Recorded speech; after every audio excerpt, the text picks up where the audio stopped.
every summer during my growing up years, I would go spend at least a month at grandma's house in the country. And she would wake me up early in the morning. Okay, I'm 12, 13 years old.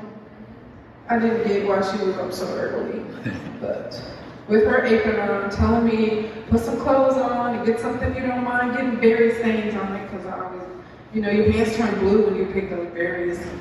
So we go out, or we go out to the backyard. She had those big, what are those things called? I don't know what these things are called, but bushel baskets. the tin ones, the big tin round things. My grandmother had so many of those things.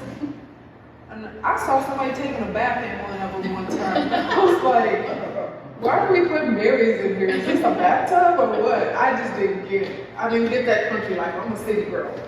And so we go out to her backyard picking peaches, and she just had a knack for like knowing the fruit. Like she would pick, I'd be ready to pick a berry, and she's like, no, not that one.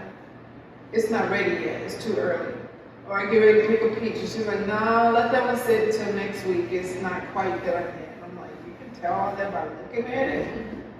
My grandma, yes, honey, I know the berry when I look at it. And so I was like, okay, so, you know, it was like her patience and her care when we would pick fruit.